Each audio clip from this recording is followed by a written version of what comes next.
নাটক করতে আসছেন? কি ক্রাইম করে? ও কি ক্রাইম করে? সাংবাদিকের ভিডিও করে? চিহ্নিত প্রতারক। আপনি সাংবাদিকের ভিডিও করতে দিবেন না?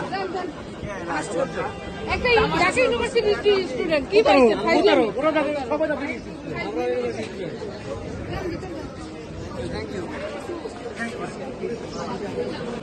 আসামির নাম মাহি চৌধুরী অর্ণব। তিনি ঢাকা ইউনিভার্সিটি 2023-24 সেশনের একজন শিক্ষার্থী ছিল। সে একজন প্রতারক চক্রের মেইন হোতা। তার একটা প্রতারক চক্র আছে। আজকে তার রিমান্ড শুনানি ছিল। 5 দিনের রিমান্ড আবেদন করেছে রাষ্ট্রপক্ষ। আমরা রিমান্ড আবেদনের পক্ষে ছিলাম। আদালত 2 দিনের রিমান্ড মঞ্জুর করেছে।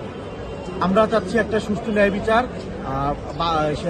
বাদীপক্ষ থেকে আমরা চাই যে এই মামলায় বাদীপক্ষ ন্যায় বিচার পাক এবং এই দেশে যত প্রতারক চক্র আছে তাদের জন্য একটা দৃষ্টান্তমূলক সাক্ষ্য আসবে। সে প্রতারণা করছে। সে নিজেকে ঢাকা ইউনিভার্সিটির পরিচয় দিত। সে নিজেকে পরিচয় দিত হাফি মোহাম্মদ মহসিন হলের ছাত্রদল আহ্বায়ক সদস্য। তার চাচা একজন পিপি।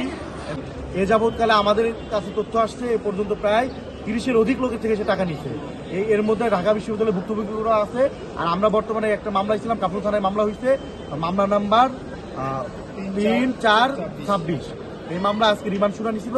রাষ্ট্রপক্ষ রিমান্ড 5 দিনের চাইছে, আদালত 2 দিনের রিমান্ড মঞ্জুর করেছে। থেকে 8